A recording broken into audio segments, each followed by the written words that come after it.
Shalom. First and foremost, I want to give all praises, honor, and glory to Yahweh, Bahasham, Yahweh Shai, Bahasham, Racha, Kodash.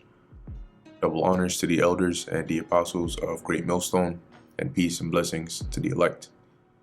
And today we're going to be going into Daniel, the 5th chapter, dealing with Belshazzar and pretty much the fall of the Neo-Babylonian Empire. So when you read really from Daniel 1 to Daniel 5, that's really the time period recorded in the book of Daniel about the Babylonian Empire, and that after that is when you have the Persians come up in there. All right, so Daniel chapter 5, just a bit of context on here. Daniel chapter 5, because when we read in chapter 4, all right, it spoke about in the book of Nezer and how the Most High humbled him, by giving him the mind of a beast for a period of time. Okay, and then the Most High basically gave him his mind back.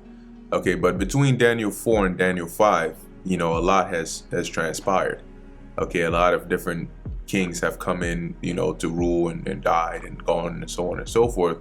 And now we're pretty much at the last point, all right, before the fall of the Neo-Babylonian Empire. So let's start with the first verse, and then let's get a bit of context or background, so that going through this chapter, things can make a bit more sense. So Daniel chapter 5 verse 1, Belshazzar the king made a great feast to 1,000 of his lords, and drank wine before the 1,000. Now it says here Belshazzar the king, and that was because he was the one ruling at this time, but that was because his father was absent. Okay, Belshazzar's father, being Nabonidus, was absent. So Belshazzar was really playing king in the stead of his father, more like a regent, not the actual official king yet, because his father was still alive at that point. All right, so let's find out a bit about Belshazzar, and then let's go from there. So this is a resource in the Blue Letter. All right, when you use the dictionaries, if you click on tools and you go to dictionaries, you can look up some of the names or words, and they can actually give you a bit of context as to who or what it's talking about based on what dictionary you're using. Okay, so here I just looked into the Eastern Bible's dictionary on the name Belshazzar, and it says here, Belshazzar, Bel, protect the king, the last of the kings of Babylon, pursuant to Daniel 5 and 1. He was the son of Nabonidus by Nitocris, who was the daughter of Nebuchadnezzar, and the widow of Nergal-Sharezer. When still young, he made a great feast to 1,000 of his lords, and when heated with wine, sent for the sacred vessels of his quote-unquote father or grandfather, Nebuchadnezzar had carried away from the temple in Jerusalem, and he and his princes drank out of them. Now, one thing I want to do real quick is see if this name comes up in any other precepts in here. All right, so it doesn't. Cool. So basically what's going on here? Here it's saying here, and I agree with this the information that they've put here. If you do some research on it, you'll find, because whenever you deal with history, right, in most cases when you deal with secular history, a lot of things are not exact. There are a lot of assumptions or ideas that are just generally agreed upon, but so there's some things there's just not enough archaeological information on for them to make like a definitive conclusion to say this is exactly what happened, or this is exactly this person, or so on and so forth. So a lot of situations, even dates are circa, right? Give or take, it's this date. Or sometimes they need to draw assumptions, maybe using deductive reasoning based on the limited information they have in order to give you that picture that when you go on, maybe for example, Wikipedia, you can read on there. All right, so here it's saying that the father of Belshazzar was Nabonidus, right? And these were both Assyrians as well. And the mother of Belshazzar was Nitocris. So when you read, as we're going to keep on reading, Belshazzar's Nebuchadnezzar is referred to as Belshazzar's father, but in actuality, the word there is really referring to his grandfather, okay, or his ancestor, because sometimes the scripture will say that, right? An example is when you read in the scriptures, there are certain parts when an individual dies or passes away, the saying is he slept with his fathers. Well, he really has only one father, but fathers as in like his forefathers, because they're also dead, right? And so here when it says father, it's really referring to Belshazzar's grandfather, which is Nebuchadnezzar. And the way Belshazzar is related to Nebuchadnezzar is through his mother's side, meaning Nebuchadnezzar's daughter, okay, which is who is referred to here as Nitocris, is the mother of Belshazzar. So that's the line that connects him to Nebuchadnezzar. And then we're gonna go through that here in the lineage as well. But just to keep reading here, where are we? Okay, it says, in the midst of their mad revelry, a hand was seen by the king, tracing on the wall the announcement of God's judgment, which that night fell upon him. At the instance of the queen, i.e. his mother, Daniel was brought in, and he interpreted the writing. That night the kingdom of the Chaldeans came to an end, and the king was slain. And that's that over there.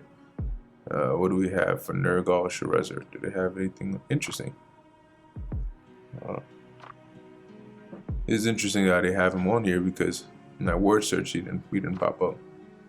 Okay, let's see what it says here for Nergal-Sharezer. It says, Nergal, protect the king, one of the princes of the king of Babylon who accompanied him in his last expedition against Jerusalem, which is in Jeremiah 39:3. Oh, I see.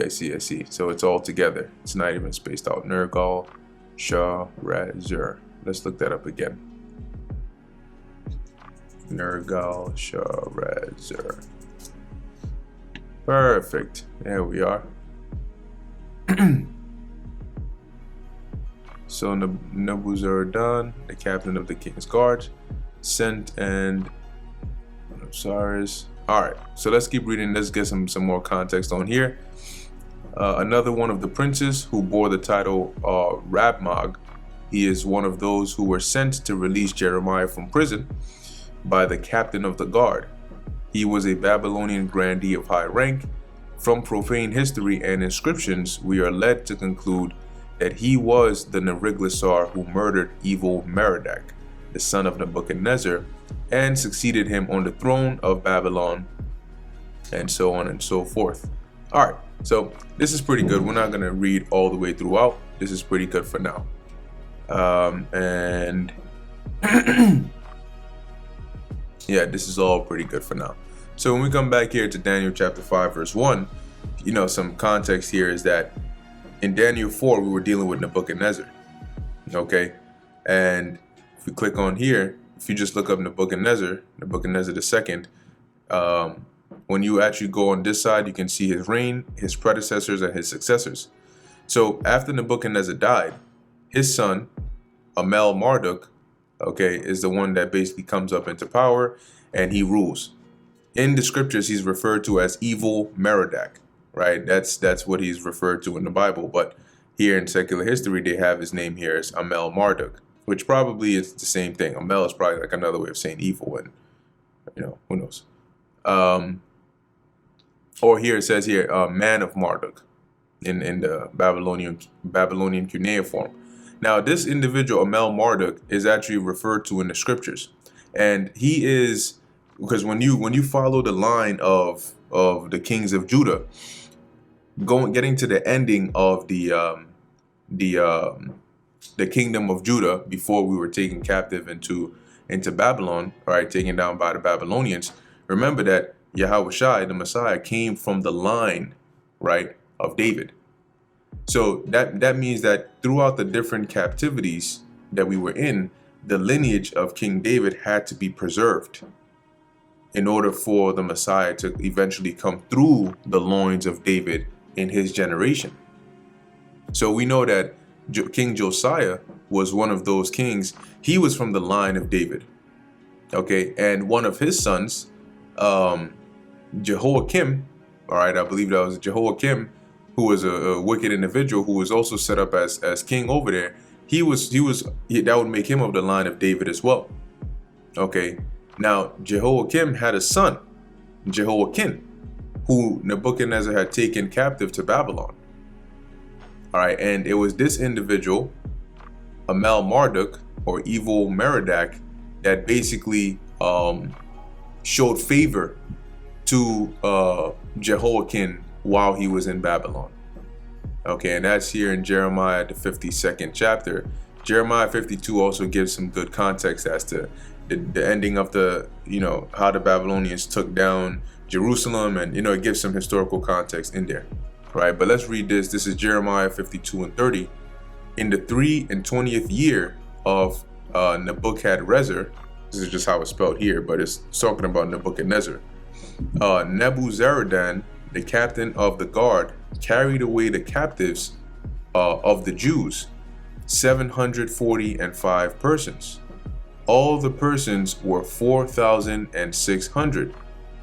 And it came to pass in the 37th year of the captivity of Jehoiakim, right, king of Judah, because he was also taken captive, in the 12th month, in the 25th day of the month, that Evil Merodach, king of Babylon, in the 1st year of his reign, lifted up the head of Jehoiakim, king of Babylon, Slakia, king of Judah, and brought him forth out of prison. So the father of Evil Merodach is Nebuchadnezzar. Nebuchadnezzar took Jehoiakim captive along with some of the Israelites to Babylon. So Jehoiakim was in Babylon as a captive, all right, up until Nebuchadnezzar died, and Nebuchadnezzar's son, Evil Merodach, or Amel Marduk, came up into power to reign. And during his reign, the Lord put the spirit on him to have mercy on Jehoiakim and to bring him out of prison. Verse 32, and why did the Lord do that? Because the Jehoiakim was of the line of the seed of David, and his lineage needed to be preserved. And spake kindly unto him, and set his throne above the throne of the kings that were with him in Babylon, and changed his prison garments, and he did continually eat bread before him all the days of his life. And for his diet there was a continual diet given him of the king of Babylon, every day a portion until the day of his death, all the days of his life. See? So why did the Lord have this happen? Because he had to preserve that line, so that, that seed can go on, so eventually the Messiah could come through the loins of David. All right, and I think there's actually a historical account of this here. If we keep reading about Amel Marduk here, before we move on to the next individual, let's see, I think, yeah. All right, here we are. Let me see what else they got.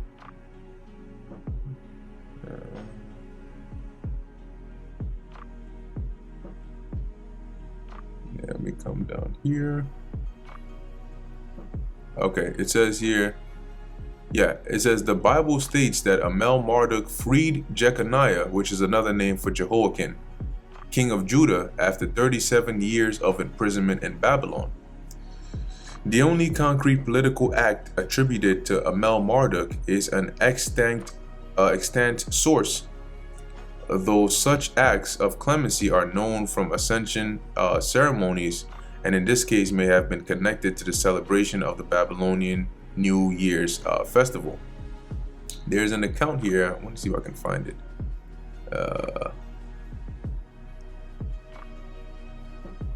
Where they said that they actually found records of the rations that were given to by Amel Marduk to Jeconiah or Jehoiakim. I just want to know if I can find it on here. But if not, that's okay. It's not the end of the world. Let's see. Let's maybe look up.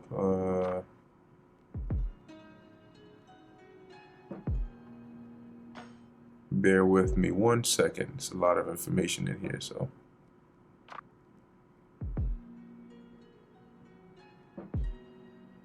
All right, let's see. Jeconiah released from captivity.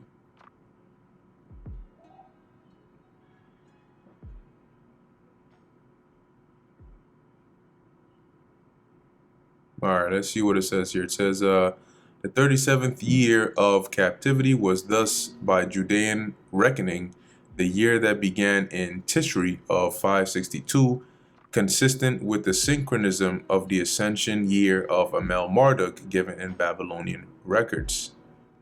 That's right. All right, yeah, I can't find too much information on this, but that's okay. That's besides the point.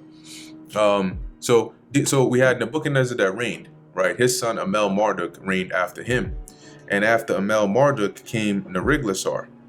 Okay, and this individual Neriglissar is who we're reading of in the blue letter as Nergal-Sharezer, and apparently he basically usurped the throne. All right, so he basically ended up putting to death Amel Marduk, and then he came up there into power. All right, and so after him, you had his son Labishai Marduk, who lived a very short period of time before he was also put to death. And after him came Nabonidus, and Nabonidus was really the last king, the last official king of Babylon. Okay, and his Nabonidus' son is who we are reading of as Belshazzar. So as you can see, this is the line of the succession of kings from Nebuchadnezzar, right? And we can see that Nabonidus wasn't a direct son or really a direct descendant of Nebuchadnezzar. So how would it be that Belshazzar, who is the son of Nabonidus, would be related to Nebuchadnezzar? And like I mentioned, that's because of the mother of Belshazzar, meaning the wife of Nabonidus was actually a daughter of Nebuchadnezzar. Okay, and as you can see here, and they put a question mark because there's not really too much information that they have found on this. But if you look here, you can see it says the father of Belshazzar is Nabonidus, and the mother of Belshazzar is Nitocris, okay, who is a daughter of Nebuchadnezzar. Okay, so that should be enough background on Daniel 5 leading up to this point. So now when you read from verse 4 to 5, you can see a lot has happened. A lot has gone through. Different kings have come and so on and so forth. And now we're at the last end. So in Daniel 5:1, the father of Belshazzar is absent, okay, and Belshazzar is reigning in his stead as like a regent. So let's read this. It says, Belshazzar the king made a feast to 1,000 of his lords and drank wine before the 1,000. Belshazzar, whilst he tasted the wine, commanded to bring the golden and silver vessels which his father Nebuchadnezzar had taken out of the temple, which was in Jerusalem, that the king and his princes, his wives, and his concubines might drink therein. Now we know that when it says here his father, it's really referring to his grandfather. Okay, and let's look up here the word father. It should be Abba in the Hebrew. Let's see. There we go. Yeah, Abba, right? And here it says father. This is the Aramaic corresponding to the actual Hebrew here, Abba. And as you can see, it says father of an individual, of God as father to his people, head or founder of a household, group, family, or clan, ancestor, grandfather, forefathers of person of people. It's the same word that is used in these different contexts. So it could be referring to your grandfather, but the word there is Abba, right? As in father. Because your grandfather is still a father of you. He's just your grandfather. Anyway, let's keep on reading. They drank wine and praised the gods of gold and of silver, of brass, of iron, of wood, and of stone. So here you can imagine this big banquet feast going on. They're drinking, they're getting drunk, and he's like, yo, go get me the vessels of gold that were brought from Jerusalem. Right? They really wanted to go all in. So here it is, they're drinking from these vessels and they're praising their gods. All right, verse 5. In the same hour came forth fingers of a man's hand, and wrote over against the candlestick upon the plaster of the wall of the king's palace. And the king saw the part of the hand that wrote. So here it is, you chilling. He, he probably turns his neck. He turns his neck one way. He just sees like hands, just fingers writing upon the wall. And you can imagine what happens then, right? Nobody sees that and is just excited about it. Verse 6, then the king's countenance was changed. So he went from being in that jolly, folly, merry spirit, laughing and whatever, drinking and all of that, probably yelling and screaming and whatever. And in the ancient world, these banquets, they got music going. They got like performers, dancing or singing or whatever. And all of a sudden, you just see a hand writing on the wall. And then all of a sudden, his mood got killed quick. And he's now he goes from excited to afraid very quickly. It says, and his thoughts troubled him, because now he's wondering what in the hell is going on here. So he's wondering, is it the alcohol? Is it the wine?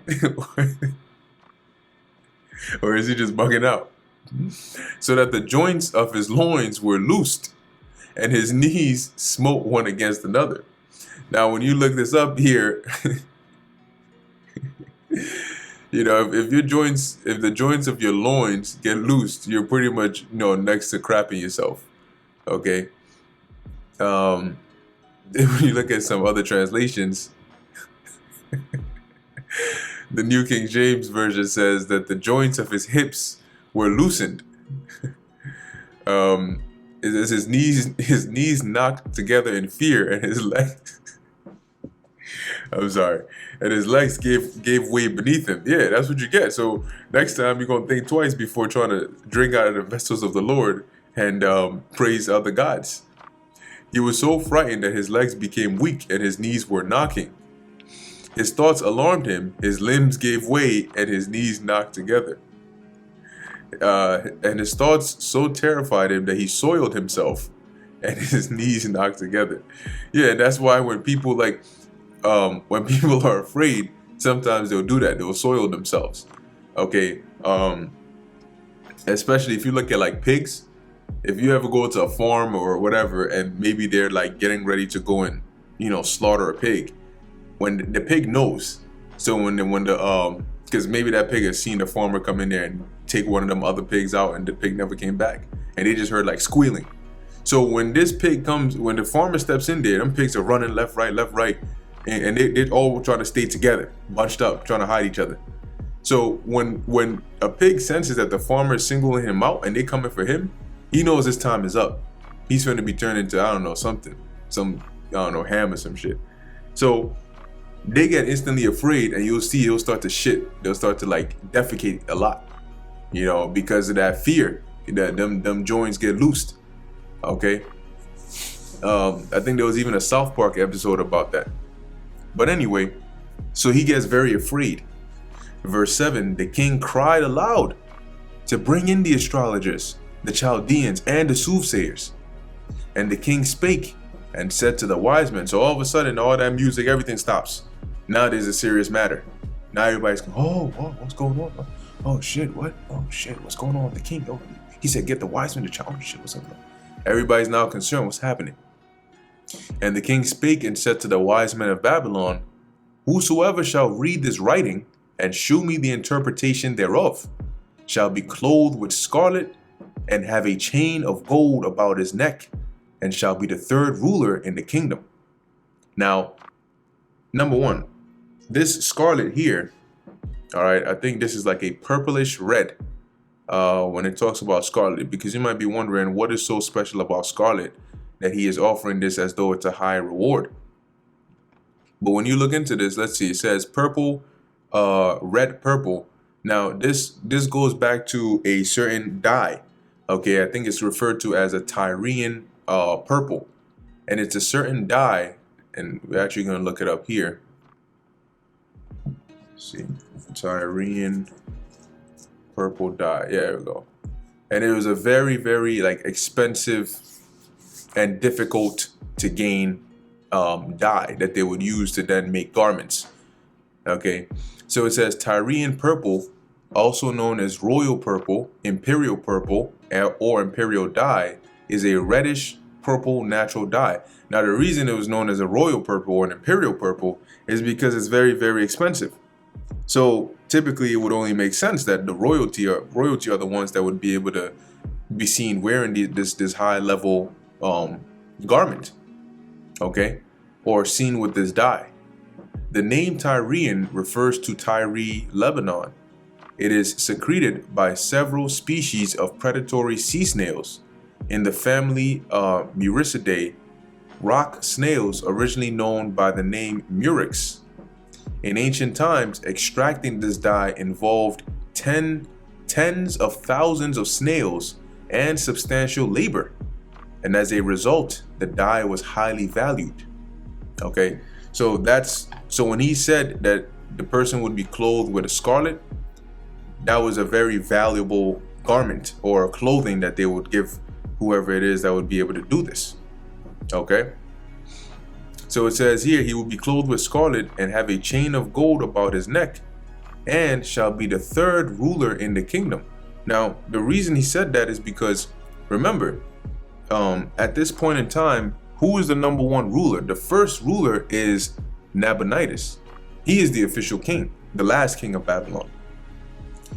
Belshazzar was the second ruler because he was a prince, the heir to the throne, and he was ruling, as like a regent in the stead of his father, because his father was absent at this time. Okay, and you can do research. Some sources say that he was going about rededicating, building up temples to the moon god Sin. Some say he was out on an expedition or whatever the case is. You can do research, and if you're interested, to find out what Nabonidus was doing at this time. But that would mean that the highest other form of authority that could be given you would be the third. Okay, and so this was like some high stakes that Belshazzar had put on the table here, because he was that afraid. Verse 8, then came in all the king's wise men, but they could not read the writing, nor make known to the king the interpretation thereof. Then was King Belshazzar greatly troubled, because now he was really afraid. Because even if the wise man can interpret this and read it and tell me what it means, then damn. And his countenance was changed in him, and his lords were astonished. So everybody was surprised. Because remember, this is a banquet, this is a feast. All his lords, his wives, everybody's over there.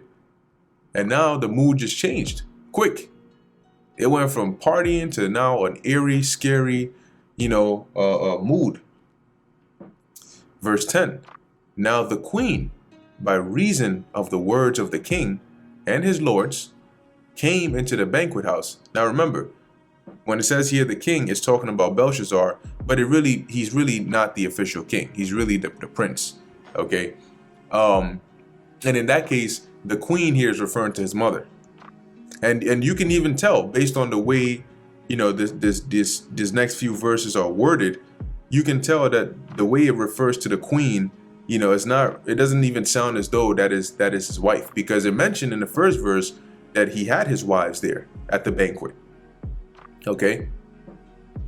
So it says here, now the queen, by reasons of the words of the king, Belshazzar, and his lords, came into the banquet house. So she wasn't there to begin with.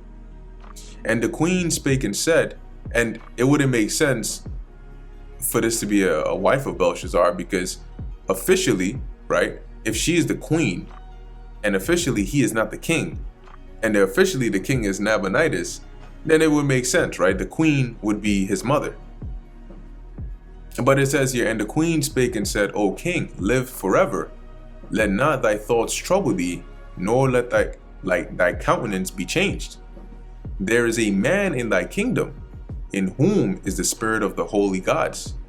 And in the days of thy father, light and understanding and wisdom, like the wisdom of the gods, was found in him, whom the king Nebuchadnezzar thy father The king, I say, thy father, made master of the magicians, astrologers, Chaldeans, and soothsayers.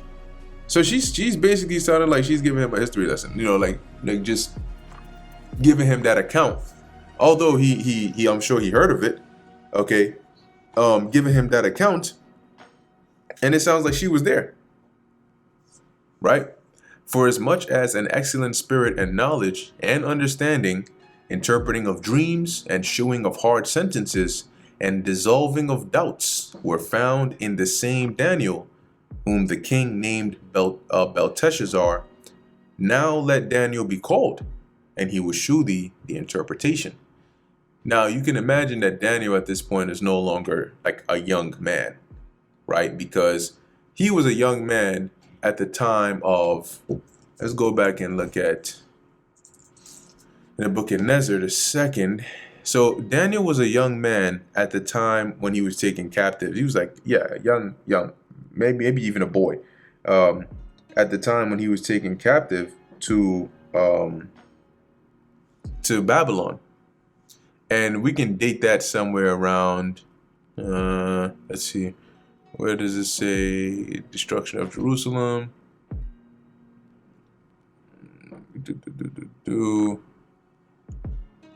Okay, in 589 BC, Zedekiah refused to pay tribute to Nebuchadnezzar, and it didn't end up too well for him. Daniel was taken captive, a little before that, so we can just put at maybe like 586, 587, somewhere around there, or maybe even 590, wherever, because time moves forward by decrementing, right? When you BC, time in the BC era was when you go forward in time, the date goes down. So from 589, 588, 587, you're really going into the future. But even if we put it somewhere around here, like 590, for example, right?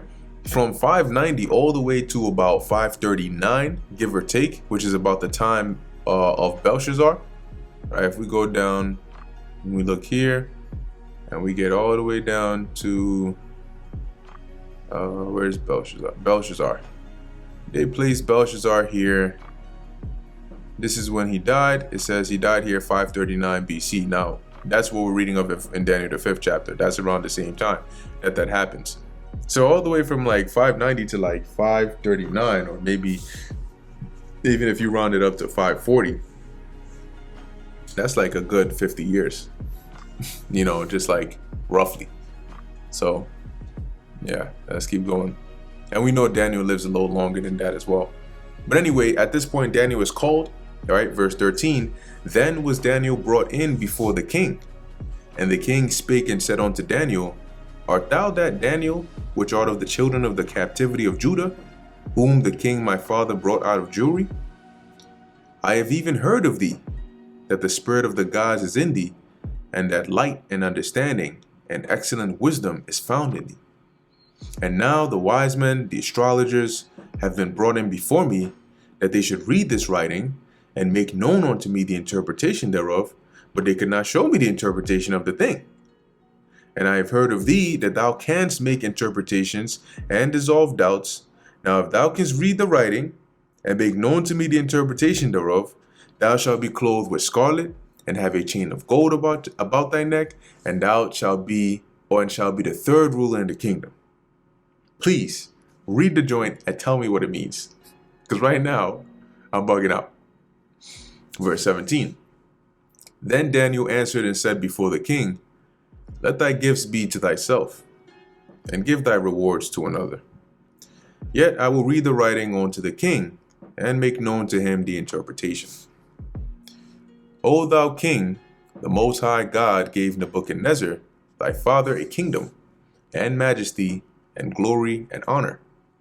And for the majesty that he gave them, all people, nations, and languages trembled and feared before him. Whom he would, he slew, and whom he would, he kept alive, and whom he would, he set up, and whom he would, he put down. So the Lord gave your grandfather a lot of power. He raised him up. He put him in a high position. All right. But when his heart was lifted up and his mind hardened in pride, he was deposed from his kingly throne, and they took his glory from him. And he was driven from the sons of men, and his heart was made like the beasts, and his dwelling was with the wild asses. They fed him with grass like oxen, and his body was wet with the dew of heaven, till he knew that the Most High God ruled in the kingdom of men, and that he appointed over it whomsoever he will. So basically, he was refreshing Belshazzar's mind that you remember your grandfather in the book of Nezer, right? And how high he was, right? We all know how much power he had. He reigned, the glorious reign. But even him, when he got proud, the Most High basically turned him into an animal. Okay, and he was eating he was eating grass like oxen. Okay, he was treated like an animal. And thou, his son, O Belshazzar, has not humbled thine heart, though thou knewest all of this. So knowing all of this, you ain't learned from that, did you?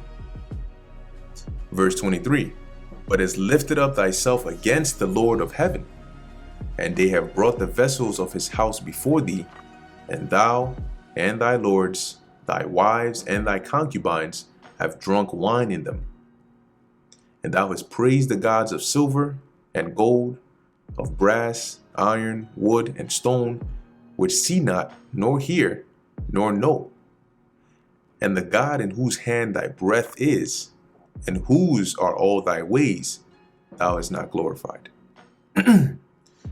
Then was the part of the hand sent from him, and this writing was written.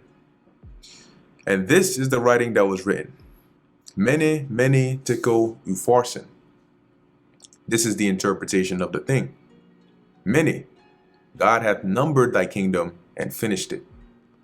Tekel, thou art weighed in the balances and art found wanting.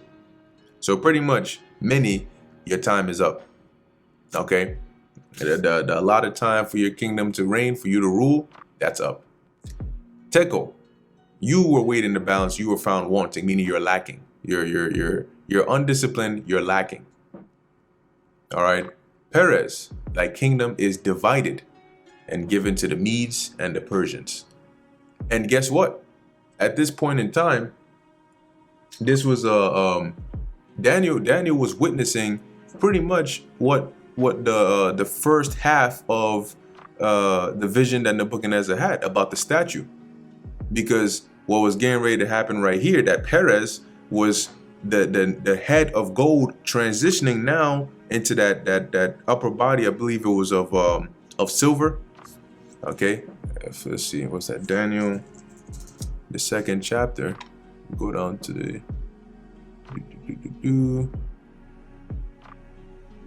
yeah, here we go. Verse 39, Daniel 2 and 39, and after thee shall arise another kingdom inferior to thee, and another kingdom of brass, which shall bear rule over thee. So yeah, I think the second kingdom was silver. Let's go back up. His head was of fine gold, his breast and his arms of silver. Yeah. So that's what Daniel was witnessing, that he lived through that, because the Babylonian Empire was now given now to the hands of the Persians and the Medes, primarily the Persians, because they were the top dog. Okay. And in the history known as the Achaemenid Empire. Verse 29, then commanded Belshazzar, and they clothed Daniel with scarlet, and put a chain of gold about his neck, and made a proclamation concerning him, that he should be the third ruler in the kingdom. So pretty much he didn't have a choice. He said, you gonna put this on. Verse 30, in that night, that very same night, was Belshazzar the king of the Chaldeans slain, and Darius the Median took the kingdom, being about 62 years old. So what happened in that night? In that night, let's look up here real quick. Fall of Neo-Babylonian Empire. We don't need the map. Okay, and let's see what happened here in the... Okay. So it says here, the Neo-Babylonian Empire or Second Babylonian Empire, historically known as the Chaldean Empire, was the last polity ruled by monarchs native to Mesopotamia, beginning with the coronation of Nabopolassar as the king of Babylon in 626 BC, and being firmly established through the fall, right? Nabopolassar being the father of Nebuchadnezzar, and being firmly established through the fall of the Neo-Assyrian Empire in 612 BC. The Neo-Babylonian Empire was conquered by the Achaemenid Empire, which is the Medo-Persian Empire, or the Achaemenid Persian Empire in 539 BC. That's that night that Belshazzar was slain, marking the collapse of the Chaldean dynasty less than a century after its founding. Now let's come down. Let's come down right here. Right here. Let's see what we got here. A bit of background.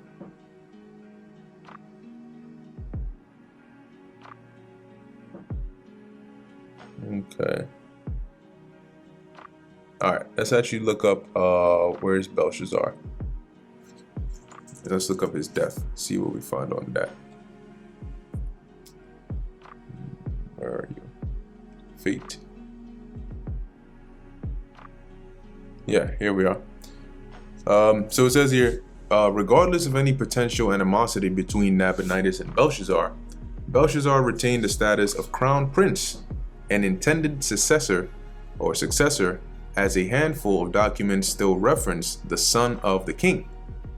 Otherwise, his status and position after Nabonidus' return is never made clear. The sources also do not make Belshazzar's location clear, but it appears that he was stationed some distance away from Babylon, but that he was also no longer in Sippar, where he had stationed himself in 546 out of fear of Cyrus. Because at this point in time, what was happening? At this point in time, when the Babylonians were reigning, the Lord raised up Cyrus, who was a Persian, okay? And he also started, amassing and growing and coming up because he was the next, the Achaemenid Empire was the next empire that was going to reign. One possibility suggested by Paul Allen Beaulieu is that Belshazzar was put in charge of Babylonia's defense and was moving with the army along the northern and eastern border. Belshazzar partook in Babylon's defense against the invasion of Cyrus the Great in 539 BC. After a decisive victory at the Battle of Opis, the Persian army on October 12, led by Ugbaru, entered Babylon without a fight. The last tablet dated to Nabonidus' reign is from Uruk and is dated October 13th, which is considered the end date of his reign. Nabonidus was captured and possibly exiled to Carmania. Belshazzar's fate is not known, which we know according to the scriptures he was put to death. It is often assumed that he was killed by the Persians at Babylon when the city fell, on October 12. He may have alternatively been killed already at the Battle of Opis. Well, we know that he was actually killed in Babylon as it is written in Daniel the 5th chapter. All right, now here's the thing about Darius the Mede. When you read in Daniel chapter 5, Darius the Median is the actual Median. In history is known as Astyages. Darius the Mede is actually the grandfather of Cyrus. Okay, and when Cyrus came up into power, he actually ended up because the Medians, right, were ruling. Okay, they were ruling at the same time that the Babylonians were ruling.